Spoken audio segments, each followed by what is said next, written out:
आपको किसी ने बताया था कि राहु की महादशा खत्म होगी और फिर गुरु की महादशा शुरू होगी। गुरु की महादशा शुरू होते ही आपकी किस्मत बदल जाएगी। लेकिन जब गुरु की महादशा शुरू हुई तो पता चला कि राहु की महादशा ही इससे बेटर थी। आपको किसी ने बोला कि आपकी केतु की महादशा खत्म हो जाएगी, फिर शुक्र की महादशा शुरू हो जाएगी और शुक्र की महादशा जो है वो बहुत ही बढ़िया रहने वाली है। लेकिन शुक्र की महादशा जैसे ही आई तो आपको पता चला कि आपके साथ बहुत बड़ी धोखाधड़ी हुई है। आपको केतु से भी बुरे फल मिल रहे हैं। आपको ये बोला गया कि शनि की महादशा खत्म होने दो, बुध की महादशा आएगी तो तुम मालामाल हो जाओगे। तुम्हें समझ में आया कि जब बुध की महादशा आई तो तुम्हारा जो माल तुम्हारे पास था वो भी खत्म हो गया। तो इन सारी चीज़ों के पीछे सबसे बड़ा एक कारण है, वो ये है कि हम अक्सर कुछ ग्रहों को पहले से ही अच्छा मानकर चलते हैं।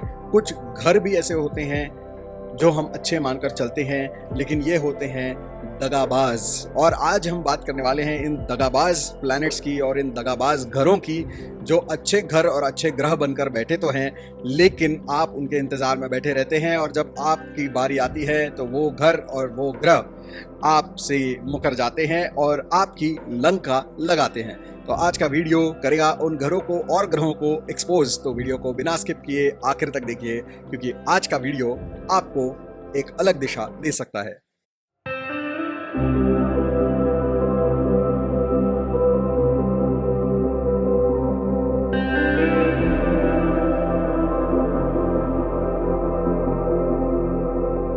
तो नॉर्मली लोग जो है शनि, राहु, केतु और मंगल, इन 4 ग्रहों से बहुत ज़्यादा डरते हैं, क्योंकि ये पाप ग्रह, राक्षस ग्रह कहलाते हैं, और जो कि सही भी है। लेकिन राक्षसों की एक अच्छी बात ये होती है कि जब राक्षसों को बलि दे देते हैं, यानी कि कुछ कॉम्प्रोमाइज़ कर लेते हैं, कुछ सैक्रिफाइस कर देते हैं, तो वो फिर आपको तंग नहीं करते। फॉर एग्जाम्पल, शादी में अक्सर मैं ये बताता हूँ कि अगर आप शनि, राहु, केतु, मंगल की दशाओं में चल रहे हैं और आपको अभी शादी करनी है, अगर आप अरेंज मैरिज करने की कोशिश करेंगे अपनी कास्ट में और बिल्कुल नौकरी, रूप, रंग सब कुछ देखते हुए शादी करना चाहते हैं, तो वैसा पॉसिबल नहीं होगा। शनि, राहु, केतु, मंगल चाहते हैं कि आप कुछ कुर्बानी दें। तो यहाँ पर आप या तो ऐसे लड़के या लड़की से शादी कर सकते हैं जो आपके कास्ट की नहीं है, या इंटरफेथ है, या तो फिर किसी और स्टेट से बिलोंग करते हैं, दूसरी भाषा बोलते हैं, या फिर आपसे उम्र में लड़की बड़ी है या लड़का छोटा है, या आपके अंदर एज गैप बहुत ज़्यादा है। तो इस तरह की कोई बात, या उनकी पढ़ाई या उनके लुक्स, ये सारे अलग अलग फैक्टर्स जो हैं, इनमें से कम 2 चीज़ें अगर आप कॉम्प्रोमाइज़ कर लेते हैं तो फिर बाकी की सारी चीज़ें, राहु केतु शनि जो है वो उनको मल्टीप्लाई करके बहुत बढ़िया बना देते हैं। तो राक्षस ग्रहों की एक खासियत है कि वो जब आप कोई कुर्बानी दे देते हैं तो बाकी सारी चीज़ें बल्ले बल्ले कर देते हैं। लेकिन यही चीज़ अगर आप अपनी ज़िद पर अड़े रहे तो फिर आपको नुकसान होता है। और जो राक्षस ग्रह होते हैं, यानी कि राहु, केतु, शनि, मंगल होते हैं, वो जाते जाते, यानी अपनी दशाओं में से जब दशा खत्म होने वाली है तो जाते जाते वो आपके जितने भी रुके हुए काम हैं वो सारे खत्म कर देते हैं। एक मॉनसून सेल लगा देते हैं, आपके सारे काम बना के चले जाते हैं। जब तक उनकी दशा है तब तक वो आपकी लंका लगाते ज़रूर हैं, डिप्रेशन, एंग्जाइटी होती ज़रूर है, सुसाइडल थॉट्स आते ज़रूर हैं, सारी चीज़ों में डिले बहुत होते हैं, चोरी भी होती है, बहुत कुछ होता है। लेकिन जब वो जाते हैं तो सब कुछ चंगा करके चले जाते हैं। ओके, तो ये एक अच्छी चीज़ है। जिनको हम अच्छा मानकर चलते हैं, यानी कि सूर्य, चंद्र, शुक्र, बुध और गुरु, इनको हम बेनिफिक प्लैनेट्स मानते हैं। नेचुरल बेनिफिक्स इनको बोला जाता है, शुभ ग्रह इनको बोला जाता है। लेकिन जब ये खराब होते हैं, यानी कि ये जब कुंडली में खराब घरों में बैठे हैं, खराब एंगल्स में बैठे हैं, तब वो आपकी हालत राहु, केतु, शनि, मंगल से भी बहुत ज़्यादा खराब कर देते हैं। आपकी हालत बद से भी बदतर कर सकते हैं ये ग्रह। तो आप बैठे थे राहु की महादशा में, आपको किसी ने बताया कि गुरु की महादशा आएगी तो सब कुछ अच्छा हो जाएगा। लेकिन अगर आपका गुरु वेल प्लेस्ड नहीं है, अगर आपका गुरु भी नेगेटिव है, तो फिर राहु से गुरु में जाने के बाद बद से बदतर हालत आपकी हो जाएगी। यानी कि गुरु महादशा शुरू होने के बाद आपको ऐसा लगेगा 2 साल बाद कि इससे अच्छा तो राहु ही था। राहु में कम से कम खाने के जो है लाले थे, लेकिन कम से कम यहाँ वहाँ से उधारी करके हम अपना जुगाड़ कर लेते थे। गुरु जो है वो जुगाड़ भी नहीं करने देता और मारना भी नहीं रुकता, तो पीटता चला जाता है और कुछ भी नहीं करता। सो व्हेन बेनिफिक्स बिकम मैलेफिक्स, ये आपके लाइफ की ऐसी लंका लगाते हैं भाई साहब कि आपका जो है हुलिया ही बदल जाता है। मैंने ऐसे लोग देखे हैं कि जो बहुत अच्छे कौले जवान, यंग यूथ, एनर्जेटिक, इंथुजियास्टिक जवान लड़के थे और शुक्र की महादशा में बहुत बढ़िया चल रही थी लाइफ, गर्लफ्रेंड्स भी बहुत सारी थी, रंग रूप भी था, पैसा भी था, है ना, सब कुछ था। फिर सूर्य की महादशा आई और सूर्य की महादशा जो है, सूर्य अनफॉर्चुनेटली कुंडली में खराब होने की वजह से वो 6 साल ऐसे निकले हैं कि उन 6 सालों में ये नौजवान बुढ़ापे की तरफ चला गया। यानी उसके बाद ऐसा लगने लगा कि ये आदमी वही है जिसको हमने 6 साल पहले देखा था। बिल्कुल बूढ़ा आदमी लग रहा है, बिल्कुल निराशा से भरा हुआ है, सर से बाल उड़े हुए हैं, सर पे चोट लगी हुई है। ऐसा लगता ही नहीं है कि ये वो आदमी है जिसको हमने शुक्र महादशा में देखा था। क्योंकि जब सूर्य खराब होता है या इनमें से कोई भी बेनिफिक अगर खराब होते हैं तो वो ऐसी बुरी हालत करते हैं। और बेनिफिक प्लैनेट जब खराब होते हैं तो वहाँ पर आपको बहुत ही ज़्यादा नुकसान होता है। यानी राहु केतु शनि मंगल में जो प्रॉब्लम्स होते हैं वहाँ पर आप देखेंगे कि वहाँ पर आपके साथ चोरी हो गई, लेकिन आप 5-6 साल लगे रहे तो आपका जो कोर्ट बैटल जीत गए, आपको पैसा भी मिल गया वापस, कुछ हो गया। या आपके साथ छोटे मोटे पेटी क्राइम्स या पेटी एक्सीडेंट्स आपके होते रहे, लेकिन आप उनमें से सर्वाइव होते रहे। क्योंकि शनि राहु केतु मंगल जो है वो ज़्यादातर आपके दिमाग से ज़्यादा खेलते हैं, इमोशन से ज़्यादा खेलते हैं। तो बाहर के नुकसान जो है वो छोटे छोटे होते हैं या तो बड़े होते हैं, लेकिन उनको मैनेज किया जा सकता है। और जैसे मैंने कहा, कुछ कॉम्प्रोमाइज़, कुछ बलि, कुछ सैक्रिफाइस अगर आप करते हो तो फिर वो लोग आपको छोड़ देते हैं। लेकिन जब बेनिफिट मैलिफिक हो जाते हैं तो उनको कोई बलि देने का भी कोई सिस्टम नहीं है, कोई कॉम्प्रोमाइज़ करने का भी कोई सिस्टम नहीं है। और जाते जाते भी वो आपका कोई काम नहीं करते हैं। और जो है कोई भी चीज़ पेटी नहीं होती, मतलब चोरी होती है तो ऐसी होती है कि आपका जहाँ पे सारा का सारा पैसा है, जहाँ पे आपकी जमा पूंजी है, वो बैंक डूब गई, या फिर आपका सारा जो जमा पैसा था वो सारा का सारा चोरी हो गया, या मार्केट क्रैश हो गया और आपका सारे पैसे डूब गए। तो इस तरह की चीज़ें होती है जब बेनिफिक्स मैलिफिक्स बन जाते हैं। यानी कि जब शुभ ग्रह सो कॉल्ड जब खराब हो जाते हैं तो ऐसी हालत हो जाती है। तो यहाँ पे बताने का मतलब ये है कि शनि राहु केतु मंगल को बाय डिफॉल्ट बुरा मत समझो, क्योंकि जब वो अच्छे बैठते हैं तो वो बहुत अच्छा फल भी देते हैं, आपको रंग से राजा भी बनाते हैं, आपको बहुत सक्सेस देते हैं, शॉर्टकट्स में सक्सेस देते हैं, बहुत छोटे टाइम में बहुत बड़ा बना देते हैं आपको।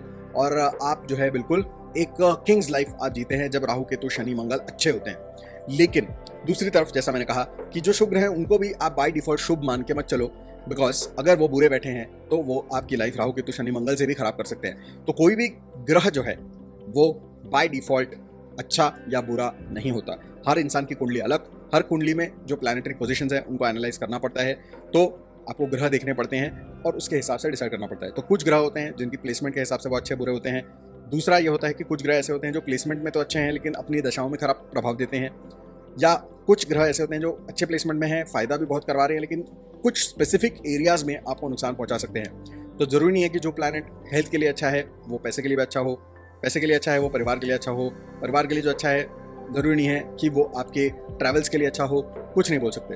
तो आपको पूरा ग्रह जो है एनालाइज करना पड़ता है, जिसके लिए ऑफकोर्स आपको एस्ट्रोलॉजर के पास जाना पड़ता है। लेकिन आज हम कुछ ऐसे घर भी जानेंगे जिनको अच्छा माना जाता है, लेकिन वो जो अच्छे घर हैं उनको भी आपको ज़रा गौर से देखना चाहिए, क्योंकि वो आपको नुकसान पहुंचा सकते हैं। और आजकल इंस्टाग्राम और यूट्यूब में जो ज़माना है वो है एक्टिवेट करने का। तो हर कोई किसी ना किसी घर और किसी ना किसी ग्रह को एक्टिवेट करने में लगा हुआ है, और एक्टिवेट करते करते आप भूल जाते हैं कि हर घर और हर ग्रह की अलग अलग एरियाज ऑफ लाइफ में फितरत जो है वो अलग अलग हो सकती है।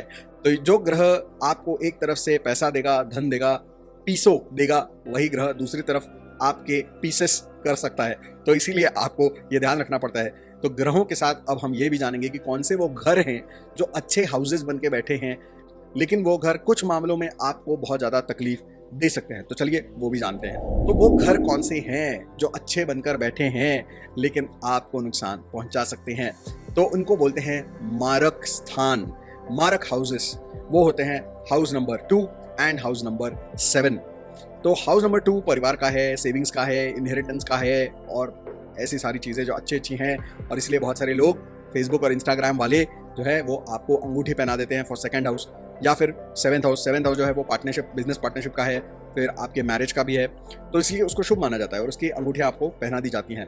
जो इंस्टाग्राम की आजकल जो है एस्ट्रोलॉजर आंटियाँ हैं जो साड़ी और ब्लाउज पता नहीं उनका कहाँ जा रहा है, लेकिन वो एस्ट्रोलॉजी बता रही हैं ऐसे अजीब कपड़े पहनकर। वो आंटियाँ आपको बताती हैं कि 2nd और 7th हाउस को एक्टिवेट करना है, लेकिन वो करने के बाद आपकी लग जाती है लंका और आप भी उन आंटियों की तरह जो है अजीब हरकतें करने लगते हैं, अजीब-ओ-गरीब कपड़े पहनते हैं और जो आपकी हालत है वो बद से बदतर हो जाती है। तो एक्टिवेट नहीं करना, पहले समझना भाई, पहले समझ लो उसके बाद एक्टिवेट करना है। तो ये कौन से हाउसेस हैं मार्क स्थान? जैसे मैंने कहा 2nd house and 7th house. तो 2nd हाउस और 7th हाउस के जो लॉर्ड्स होते हैं, यानी कि वहाँ पे जो राशियाँ हैं उनके स्वामी ग्रह और वहाँ पे जो ग्रह बैठे हैं वो ग्रह, अब वो चाहे शुभ हो चाहे वो अशुभ हो, ये जो ग्रह हैं वो अपनी दशाओं के टाइम पे वो आपको, अगर वेल प्लेस्ड हैं, अच्छी राशि में बैठे हैं, तो वो आपको पैसा भी देंगे, आपको परिवार सुख भी देंगे, शादी भी दे सकते हैं, सब कुछ दे सकते हैं, बिजनेस भी दे सकते हैं, बढ़िया चलेगा सब कुछ। लेकिन एक एरिया ऑफ लाइफ है जहां पर ये सेकंड हाउस और सेवेंथ हाउस के स्वामी और वहां बैठे हुए ग्रह आपको बहुत ज़्यादा नुकसान पहुंचा सकते हैं, और वो है आपकी हेल्थ। आपकी हेल्थ जो है वो ये ग्रह खराब कर सकते हैं, क्योंकि इनको मारक स्थान कहा गया है। मारक स्थान में जो ग्रह होते हैं स्वामी या तो फिर बैठे हुए, तो ये ग्रह हमेशा अपनी दशाओं में केवल जो है वो आपकी हेल्थ से रिलेटेड बहुत बड़े आपको प्रॉब्लम्स दे सकते हैं। मतलब बाकी टाइम ये जो प्लैनेट्स हैं उनके रेमेडीज आप कर सकते हैं। यानी कि अगर उस प्लैनेट की दशा नहीं चल रही है और उस प्लैनेट का बाकी का सारा प्लेसमेंट और फल जो है वो अच्छा है, आपके गोल से अलाइंड है, तो उसकी अंगूठी आप पहन सकते हो, उसके आप जो भी मर्जी उपाय कर सकते हो। लेकिन उनकी दशाओं में, यानी कि उनकी महादशा, उनकी अंतरदशा, प्रत्यंतर दशा में आप उनसे रिलेटेड अंगूठी, रत्न या कोई भी रेमेडी नहीं कर सकते हो, क्योंकि आप उनको अगर एम्पलीफाई करोगे, बूस्ट करोगे, एक्टिवेट करोगे, तो वो जो है आप अपनी सेहत का जो दुश्मन है उसको एक्टिवेट कर रहे हो, और उससे आपको बहुत नुकसान पहुंच सकता है। आप हॉस्पिटलाइज भी हो सकते हो, क्योंकि सेकंड हाउस और सेवंथ हाउस में जो ग्रह बैठते हैं वो जब खराब होते हैं तो अपनी दशाओं में आपको ज़रूर वो या तो जेल या तो हॉस्पिटल कहीं ना कहीं पहुंचा ही देते हैं। तो इसीलिए ऐसे टाइम पे आपको अपनी गाड़ी, वाहन बहुत संभाल के चलानी चाहिए, नंबर 1। नंबर 2, खुद भी संभाल के चलाओ, और आजू बाजू इंडिया में देखना पड़ता है कि दूसरे भी संभाल के चला रहे कि नहीं, तो वो भी देखना पड़ता है, क्योंकि हमारे देश में ऐसे भी हैं लोग कि जो आप ट्रैफिक सिग्नल पे खड़े हो शांति से और वो पीछे से आके आपको ठोक देते हैं। तो इसलिए आपको दोनों तरफ से देखना पड़ता है और सेफ रहना पड़ता है। So that is number 1। Number 2 is अपनी हेल्थ को ज़्यादा संभालना पड़ता है। अगर कुछ आपको सिम्टम्स नजर आते हैं ड्यूरिंग दशाज ऑफ मारक हाउसेस, तो आपको तुरंत डॉक्टर के पास जाना चाहिए। घर बैठ के उसका इलाज करने की कोशिश मत करो, because things can go really really complicated. So go to a doctor, run to a doctor immediately, जब आपको पता होता है कि मारक स्थान के स्वामी या मारक स्थान के जो वहाँ पे बैठे हुए ग्रह हैं उनकी दशाएं चल रही हैं। और यहाँ पे ये मैटर नहीं करता कि वो अच्छी मित्र राशियों में है या नहीं है, उनका बाकी का क्या है नहीं है, कुछ फर्क नहीं पड़ता। मारक स्थान में है, दशा चल रही है, be careful of health, be careful of accidents, ये हमेशा आपको याद रखना है। तो ये हैं वो 2 घर जो अच्छे बने बैठे हैं, और आप उनको इंस्टाग्राम के आंटियों की बातें सुन के एक्टिवेट किए जा रहे हैं, लेकिन वो आपकी लंका लगा रहे हैं। तो उनको थोड़ा सा केयरफुली आपको देखना है। तो जब आपको कोई अगली बार बताए कि राहु के बाद गुरु आएगा, सब कुछ अच्छा होगा, तो पहले चेक करो कि गुरु कहीं मारक स्थान में तो नहीं है, गुरु कहीं मारक स्थान का स्वामी तो नहीं है, गुरु जो है कहीं 6-8-12 में तो नहीं बैठा, गुरु कहीं 6-8-12 का स्वामी तो नहीं है। सब कुछ चेक कर लो। Just because it is Guru does not mean it will give you good results. Same is with sun, moon and other benefit planets. ठीक है, मर्क्यूरी, वीनस, सबका देखो, दूसरे, 7वें, 6ठे, 8वें, 12वें, इनमें से किसी भी घर में वो बैठे हुए होने नहीं चाहिए। वहाँ के स्वामी भी ना हो तो अच्छा है, और 6-8-12 के अगर स्वामी भी हैं तो फिर भी आप उसमें उपाय करके निकल सकते हैं, क्योंकि उसमें जो प्रॉब्लम्स होंगे वो एक्सटर्नल प्रॉब्लम्स होंगे। हेल्थ प्रॉब्लम्स का होने के चांसेस थोड़े से कम है। लेकिन अगर आपके 2 और 7 नंबर के स्वामी और वहाँ पे अगर ये सारे ग्रह बैठे हुए हैं, तो हेल्थ से रिलेटेड बड़े प्रॉब्लम्स ही आपको दे सकते हैं। सो यहाँ पे यहीं पे मैं आज आपका ध्यान आकर्षित करना चाहता था, बिकॉज सब लोग जो है राहु केतु शनि मंगल में ही लगे पड़े हैं, लेकिन उनका ध्यान बाकी ग्रहों पे है नहीं, और बाकी के ग्रह जो है वो उतने ही ज़्यादा पावरफुल है या उनसे भी ज़्यादा पावरफुल हैं। तो बी केयरफुल। कोई भी यूट्यूब और इंस्टा का उपाय सुन के रत्न, नग और ये सारी चीज़ें पहनना शुरू मत कर देना। ध्यान से चेक करवाना किसी प्रोफेशनल एस्ट्रोलॉजर से। इसका मतलब ये नहीं कि मुझे कंसल्ट करो, किसी को भी कंसल्ट करो, जिसको भी आप जिस पे भी भरोसा करते हो उससे कंसल्ट करवाओ। And be careful while you do remedies, be careful while you activate anything, because ये एक्टिवेशन का ज़माना है। लेकिन activation can be painful, very painful, because ऐसे बहुत सारे लोग मैंने देखे हैं कि जिनके 7वें घर में कोई प्लैनेट बैठा हुआ था, उसकी दशा चल रही थी, और उन्होंने जाकर उसकी अंगूठी पहन ली, और फिर 3-4 महीने में वो इंसान जो था सर्जरी टेबल पे था, और उनके पेट पे जो है अच्छा खासा स्टिचेस का बड़ा सा मार्क वहाँ पे बन गया। तो बी वेरी केयरफुल, यही मैं आज आपको बताना चाहता था। मैं आपको डरा नहीं रहा हूँ, मैं आपको जो है सिर्फ अलर्ट कर रहा हूँ, क्योंकि आजकल ये इंस्टाग्राम और यूट्यूब पे मैं देखता हूँ कि कुछ लोग जो हैं वो पल्लू गिराकर आपको उल्टी सीधी सलाह और नसीहत दे रहे हैं। तो ज़रा केयरफुल रहिए। स्पेशली लड़कों को बता रहा हूँ, बहुत सारे लड़के जो है ये सारी जो आजकल मॉडर्न एस्ट्रोलॉजर्स आ गए हैं, इंस्टा एस्ट्रोलॉजर्स, तो उनसे थोड़ा सा बचिए। ज़्यादा आकर्षित होके जो है गलत उपाय में मत पड़ो, नहीं तो आपको बहुत नुकसान हो सकता है। तो जब आपके बेनिफिक प्लैनेट्स मैलिफिक हो जाते हैं, या फिर आपके मारक स्थान में कोई ग्रह बैठे हुए हैं, या मारक स्थान के स्वामी जो हैं, इन सब में से किसी की भी दशाएं शुरू हो रही हैं, स्पेशली महादशा या अंतरदशा शुरू हो रही है, तो आपको इसमें रेमेडी क्या करनी चाहिए। इसके अंदर रेमेडी आप यही कर सकते हैं कि आप इनके लिए याग करवा सकते हैं, हवन करवा सकते हैं। तो हवन किस ग्रह के लिए कौन सा, ये भी जानेंगे। तो अगर सूर्य ग्रह आपके लिए खराब है तो आपको सूर्य याग करवाना चाहिए, जिसमें आपको सूर्य गायत्री की आहुतियाँ दी जाती हैं 1008, और इसमें आहुति देकर हवन किया जाता है। घी और तिल का प्रयोग यूजुअली इसमें होता है, तो ये हवन आप करवा सकते हैं। अगर चंद्रमा खराब है तो आप शिव जी का कोई याग करवा सकते हैं, जिसमें आप महामृत्युंजय मंत्र का प्रयोग कर सकते हैं या तो ओम नमः शिवाय का प्रयोग कर सकते हैं। इसमें भी आप घी और तिल का प्रयोग कर सकते हैं। इसके अलावा अगर आपका बुध ग्रह खराब है तो आप विष्णु याग करवा सकते हैं। विष्णु याग में जो है घी और तिल का प्रयोग होता है, या फिर कुछ लोग तुलसी का प्रयोग भी करते हैं, तो तुलसी के पत्तों का प्रयोग होता है कुछ जगह पे। तो आप अपने जो पंडित जी हैं उनके हिसाब से आप कर सकते हैं, विष्णु याग आप करवा सकते हैं। इसके बाद शुक्र है तो लक्ष्मी याग आप करवा सकते हैं, लक्ष्मी याग। और अगर आपका गुरु ग्रह खराब है तो गुरु ग्रह के लिए आपके पास 2 ऑप्शन हैं, या तो आप दत्त याग करवा सकते हैं, यानी कि प्रभु दत्तात्रेय जो है उनका याग करवा सकते हैं, दत्त याग, ये एक ऑप्शन है। दूसरा ऑप्शन ये है कि आप जो है सोम याग करवा सकते हैं। अब सोम याग जो है वो थोड़ा सा रेयर है, ज़्यादातर लोगों को पता नहीं होता, पंडित जी को भी शायद पता नहीं होगा। अगर पता है तो करवा सकते हो, थोड़ा कॉस्टली भी होता है। So you have to discuss and decide कि आप क्या कर सकते हैं। अगर वो नहीं है तो जैसा मैंने कहा दत्त याग आप करवा सकते हैं। इनमें से सारे याग में जैसा मैंने कहा घी और तिल का प्रयोग ज़्यादातर होता है। इसके अलावा आप अपनी पंडित जी से बात करके जो भी उनको ठीक लगे वो वहाँ पर आप कर सकते हैं, क्योंकि ये कर्मकांड की बात है। तो कर्मकांड करने वाले जो पंडित जी हैं वही आपको बता सकते हैं कि इसमें कौन सी आहुति दी जाती है, किस चीज़ से दी जाती है, और उनके हिसाब से अगर आप करते हैं तो अच्छा रहेगा। तो यही इसमें उपाय होता है, हवन याग यही इसके लिए उपाय होता है। और ये जो ग्रह होते हैं जो बेनिफिक्स होते हैं और मैलिफिक हो जाते हैं, इनको आप सिर्फ आहुति के जरिए ही शांत करवा सकते हैं। इसका दूसरा कोई भी उपाय यूजुअली नहीं होता है। अगर आपको करना है तो आप किसी एस्ट्रोलॉजर से कांटेक्ट कर सकते हैं, वही आपको कुछ बता सकते हैं। लेकिन अगर आप इंटरनेट से देखकर कोई भी छोटा मोटा उपाय करते हैं तो उससे तो डेफिनेटली कोई फायदा नहीं होता है। आपको कोई ना कोई हवन याग या कोई धासु उपाय ही करना पड़ता है किसी को पूछकर।